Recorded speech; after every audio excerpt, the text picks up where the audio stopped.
Bro Chiranjeevi గారు వెంకటేష్ గారి cinema ఇప్పుడు 300 crores కలెక్ట్ చేసింది. అవునవును చిరంజీవి గారు చెప్పాను కదా పోస్ట్ కూడా పెట్టడం జరిగింది. చెప్పాను కదా నేను ఇది వరకే చెప్పిన ఏమని సంక్రాంతికి చిరంజీవి గారి సినిమా వస్తే ఖచ్చితంగా 1000 కోట్లు అన్న చూడండి. ఇప్పుడు 1000 కోట్లు అన్న దానికి కనీసం 300 కోట్లు దక్కింది అనమాట. ఇంకా రేపో మాపో అది ఇంకా 1000 కోట్లు టార్గెట్ అయిపోయింది. కాబట్టి ఖచ్చితంగా చిరంజీవి గారి సినిమా 1000 కోట్లు సాధిస్తుంది అంతే.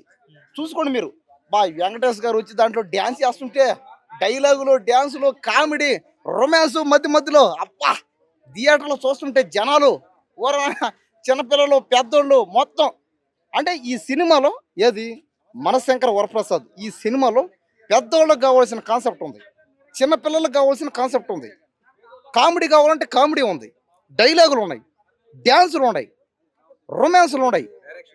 ఆ డైరెక్షన్ కూడా అది కూడా బాగుంది. అదే చెప్తున్నా, అదే ఆడికి వస్తున్నా. డైరెక్షన్ బాగుంది, పాటలు బాగున్నాయి. ఇంకేం కావాలి చెప్పండి ఇంకా. కాబట్టి తెలుగు సినిమాకి పండగ అంతే ఇంకా. అదే అదే నేనేమన్నానంటే 7 రోజుల్లో ఖచ్చితంగా ఇది 1000 కోట్లు సాధిస్తుందేమో అన్న ఏదో అన్న. కాబట్టి నేను అన్నట్టుగానే ఈ సినిమా 1000 కోట్లు టార్గెట్ అయ్యింది. చాలా ఆనందంగా ఉంది నాకు. నేను చిరంజీవి గారి ఫ్యాన్. నేను చెప్పిన ఏమని, మా తాత చిరంజీవి ఫ్యాను, మా నాన్న చిరంజీవి ఫ్యాను, నేను చిరంజీవి ఫ్యాను, రేపు వచ్చే నెక్స్ట్ జనరేషన్ చిరంజీవి ఫ్యాన్. అదే పుట్టబోయే పిల్లలు ఎవరైనా అందరూ చిరంజీవి ఫ్యాన్సీ, అందరూ మెగాస్టార్ ఫ్యాన్సీ. అవును అవునవును లేదు లేదు అవన్నీ ఒకటి అబద్ధాలే. వాళ్ళంతా ఒకటే ఫ్యామిలీ. మనం కూడా అంతే అనమాట. ఎవరు మనమంతా కూడా అంటే మెగాస్టార్ ఫ్యాన్స్ అయిన వాళ్ళు అందరూ మనమంతా ఒకటే ఫ్యామిలీ. మనం బంధువులు అవుదాం. ఒకరింట్లో ఒకరం పెళ్లిళ్ళు చేసుకుందాం, బంధువులు అవుదాం. అన్నదమ్ములుగా, అక్క చెల్లెలుగా, బావ బామర్దులుగా, అత్త అల్లులుగా, ఆ స్నేహితులుగా, శ్రేయోభిలాషులుగా, ప్రేమికులుగా అందరం. అవును కదా, ప్రేమికులు. అదే అమ్మాయిలు దొరకకుండా రావాలి ఇక్కడికి. అదే నేను చెప్పింది, ఇదే సినిమా థియేటర్ రావాలి. అవును, ఇంకా నెక్స్ట్ సినిమా విశ్వంబర చూడండి. అబ్బా ఈ సినిమా కూడా ఖచ్చితంగా ఇది చెప్తాను ఇప్పుడే. ఈ సినిమా కూడా ఖచ్చితంగా 2000 కోట్లు చూడండి. 2000 కోట్లు టార్గెట్ అవుద్ది. ఒకవేళ ఈ సినిమాలు కానీ బాగా అడిగా 10,000 కోట్లు రావచ్చు అని చెప్పలేం కదా. మన చేతుల్లో లేదు పోయాయి. నేను ముందుగానే చెప్పిన ఖచ్చితంగా మనశంకర వరప్రసాద్ సినిమా 500 కోట్లు అయితే దాడుతుంది. విశ్వంబర సినిమా కూడా 1000 కోట్లు వస్తుంది అనమాట. ఇది పక్క ఫిక్స్ అయింది. కాబట్టి ప్రతి సంక్రాంతికి మెగాస్టార్ గారు చిరంజీవి గారు సినిమా తీయాల్సింది. అలాగే డైరెక్టర్, ముఖ్యంగా డైరెక్టర్, ఇది అన్యాయం దారుణం. ఇది డైరెక్టర్ అనిల్ రావుపూడి గారు కూడా నాగార్జున గారితో బ్యాలెన్స్ ఉంది. నాగార్జున గారితో కూడా ఒక సినిమా తీసి ఒక 200 కోట్లు 300 కోట్లు వచ్చేట్టుగా చేసి తర్వాత ఇంకా వరుసగా ఇంకా పెద్ద హీరోలతోనే చేయాలి అంతే. ఆయన రామ్ చరణ్ గారితో, అల్లు అర్జున్ గారితో, మహేష్ బాబు, ప్రభాసు, అందరూ అన్ని సినిమాలు బాగా ఆడాలి. జై తెలుగు తల్లి, జై తెలుగుదేశం, జై హింద్. బ్రో చిరంజీవి గారి సినిమా ఇప్పుడు చిరంజీవి గారు వెంకటేష్ గారు చేసిన సినిమా 300 కోట్లు కలెక్ట్ చేసింది కదా. అవును కాదు, ఇవాళ 350 కలెక్ట్ చేసింది. ఏంటంటే ఫ్యాన్స్ అందరికి తెగ నచ్చేసిన సినిమా. తెగ నచ్చేసి ముసులోలో కూడా నచ్చేసి. ఆల్రెడీ పాతకాలంలో బండ్లు, ఎడ్లు, ట్రాక్టర్లు కట్టుకొని వెళ్ళాను. పాతకాలంలో సీట్లు సరిపోకపోతే సీట్లు బయట నుంచి తెచ్చి వేసేది. ఈ మధ్య కాలంలో మనశంకర వరప్రసాద్ చిరంజీవి గారి మూవీ నేను ఒక థియేటర్లో పోయినా. ఆ థియేటర్ రోడ్ బయట నుంచి కుర్చీ తెచ్చి లోపల కూర్చోబెడుతున్నాడు. అట్లా పాతకాలం గుర్తు చేసిండు మన అన్న. 100% 1000 కోట్లు పక్క బాయ్. 100% 175 రోజులు 200 రోజులు ఆడుతుంది. ఇది పాత రోజులు గుర్తు చేస్తుంది. అవును, మన కోసం ఎమోషనల్ అవుతారు. అంత అవుతారు. అంటే చాలా రోజుల తర్వాత హిట్ కంబ్యాక్ ఇచ్చిండు కదా, ఎమోషనల్ అవుతారు. ఇప్పటి నుంచి ఆయనకు తిరిగేలేదు. ఇంకొక 2 దశాబ్దాలు వెళ్తూనే ఉంటాడు. 100 సంవత్సరాలు, ఇక 200 సంవత్సరాలు నువ్వు బతుకు సార్, నువ్వు మాకు ఆ సినిమాలు అందించు. అయితే అల్లు అర్జున్ గారు కూడా సినిమాని చేసి ట్వీట్ చేయడం ఎలా అనిపించింది అంటే, ఇన్ని రోజులు అల్లు అర్జున్ గారు కొంచెం అంటే ఫ్యామిలీకి దూరంగా ఉన్నారు, అది మాట్లాడారు. ఇక ఆయన ఈ మధ్య కాలంలో ఇంతకు ముందు అల్లు అర్జున్ సారు కొద్దిగా ఎకశేకలు చేసిండు కానీ తగ్గింది పొగరు. ఏజ్ పెరిగే కొద్దిగా కుర్రాలు ఉన్నప్పుడు ఎడుతాడు భయ, ఉడుకు రక్తం ఉన్నప్పుడు. ఆయన గిట ఇక తగ్గుతుంది కొద్దిగా. ఆయన కూడా బాస్ బ్లాస్టర్ అని ఇస్తాడు. ఎందుకు వేయడు? మళ్ళీ ఇప్పుడు ఫామ్ నడుస్తుంది, నెక్స్ట్ పెద్ద వస్తుంది, నెక్స్ట్ వరుణ్ బాబు వస్తాడు. మెగా ఫ్యామిలీ మొత్తం నడుస్తుంది. వస్తాద్ భగత్ తీసి తొక్కాలంటే 2 నిమిషాలు తొక్కుతాయి. కొద్దిగా వాళ్ళకి ఉంటది లోపల మనసులో. ఒకటి ఇట్టేస్తే ఏమవుతుందని మనసులో వేరేది ఉంటుంది అల్లు అర్జున్ సార్. కానీ అల్లు అర్జున్ సార్ మంచి యాక్టర్.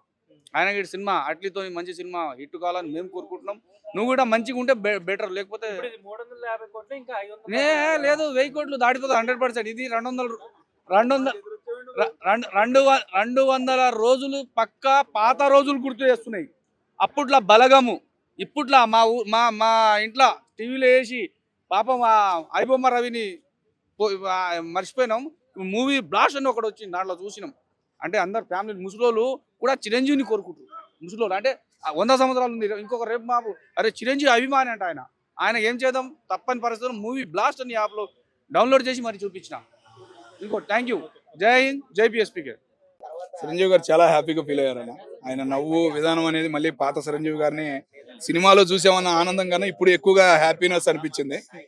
చాలా చాలా హ్యాపీ అనిపించింది. మళ్ళీ రాజకీయంలో నలిగిపోయిన చిరంజీవి గారు మళ్ళీ సినీ ఫీల్డ్కి ఒక ఆధారం, ఒక సినీ ఫీల్డ్కి ఒక గుండెకాయ లాంటి చిరంజీవి గారిని మళ్ళీ చిరంజీవి గారిగా చూడబోతున్నాం అని చెప్పేసి చాలా సంతోషం అనిపించింది. చాలా మంది ఈ సినిమా స్టార్టింగ్ లో ట్రోల్ చేస్తారు కదా, చిరంజీవి గారు సెట్ అవ్వలేదు, సాంగ్ చూసి ట్రైలర్ చూసి వాళ్ళకి ఏం చెప్తారు? వాళ్ళకి ఒకటే చెబుతున్నా, దీనికి పోటీగా సినిమా ఏది రాలా. అర్థమైందా? ఇప్పుడు ఉన్న సినిమాలు వచ్చిన 7-8 సినిమాల్లో దీనికి తగ్గ పోటీ ఏది లేదు. కాబట్టి ఏంటంటే ఇంకోటి ఏంటంటే ప్లస్ ఏంటంటే వెంకటేష్, ఇద్దరు మెగా హీరోలు ఇద్దరు కలిసి ఉండారు కాబట్టి మూమెంట్ అనేది ఎవరినైనా జనం సామాన్యుడైనా కానీ ఇద్దరు హీరోలు ఉండారుగా, చూద్దాం పద వెళ్దాం అనే ఒక ఆశ మొదలయ్యి అందరూ వెళ్ళారు. దానికి ఎక్కువగా కలెక్షన్ అనేది వచ్చింది. అంటే చాలా వరకు ఇప్పుడు వెంకటేష్ గారు చిరంజీవి గారు వీళ్ళిద్దరు కాంబినేషన్ లో వచ్చినా సరే ఈ కలెక్షన్స్ అనేది ఫస్ట్ టైం అంటున్నారు. ఫస్ట్ టైం అన్నా నేను చెబుతున్నా అదే కదా మేడం, ఇప్పుడు ఉన్న సిచ్యువేషన్ లో ఉన్న మార్కెట్ లో దానికి తగ్గ పోటీ సినిమా ఏదనేది రాలేదు. అది ఒక్కటే ప్లస్. అంటే చాలా మంది బాలయ్య బాబు గారి సినిమాలు హిట్ కొట్టి చిరంజీవి గారి సినిమాలు అంతగా రాకపోయేసరికి ట్రోల్ చేస్తారు కదా చిరంజీవి గారిని, వాళ్ళకి ఏం చెప్తారు? చిరంజీవి గారిని ట్రోల్ చేయడానికి ఏం లేదన్న. ఆయన రాజకీయ విధానం చూసి ఇంత ముందున్న సినిమాలు 4-5 సినిమాలు తీసిన సినిమాల్లో కూడా చిరంజీవి గారిలా కనపడలేదు. ఈ సినిమాలో మా పాత చిరంజీవి, సినీ ఫీల్డ్ చిరంజీవి మళ్ళీ కనపడ్డాడు. అదొక్కటే నవ్వుతో చక్కగా కనపడ్డాడు.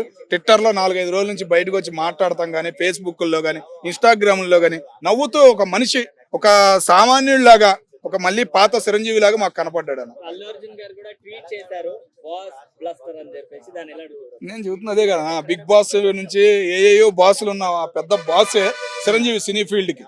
ఓకేనా? అట్లాంటి బాస్ ని మళ్ళీ బాస్ లాగా చూస్తున్నాం అనే హ్యాపీనెస్ చాలా మందిలో ఫ్యాన్స్ పరంగా గానీ, అటు వ్యతిరేకులు గంభీరంగా గానీ చాలా హ్యాపీ అనిపించింది. అంటే అనిల్ రావిపూడి గారి సక్సెస్ కి కారణం ఏంటంటారు? అనిల్ రావిపూడి గారి సక్సెస్ కి ఏంటంటే ఇంకోటి కూడా చిరంజీవి గారు బాలకృష్ణ గారిని కలిపి కూడా ఆయన సినిమా తీస్తే మళ్ళీ ఇంకో సక్సెస్ అనేది ఆయనకి మొదలయ్యేది. అది విశ్వంబర ఎఫెక్ట్ ఏమైనా ఉంటుందంటారా? ఏముండదు మేడం, అస్సలు ఉండదు. దానికి ఎంత కలెక్షన్స్ వచ్చే ఛాన్స్ ఉందంటారు? దీనికి ఆల్రెడీ హిట్ పడింది కదా, దీని ఎఫెక్ట్ పక్కాగా ఉంటుంది కదా. దీని ఎఫెక్ట్ దాని మీద ఉండిద్ది అంటారు, ఉండొచ్చు. అది ఏంటంటే టైం, సంక్రాంతి పండగ అనేది పెద్ద పండగ, కలెక్షన్ మూమెంట్, దానికి తగ్గట్టు పోటీ సినిమా అనేది లేదు కాబట్టి అంత కలెక్షన్ రానిచ్చింది. రేపు వచ్చే మూమెంట్ సిచ్యువేషన్ బట్టి ఉంటది.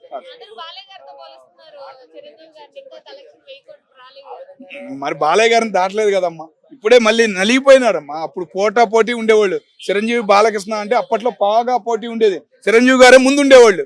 కానీ చిరంజీవి గారు రాజకీయ ప్రవేశం చేశారు కానీ దానిలో నిలబడలేక కొద్దిగా నలిగిపోయాడు. 4-5 సినిమాలు మళ్ళీ వచ్చి సినిమాలు తీశాడు.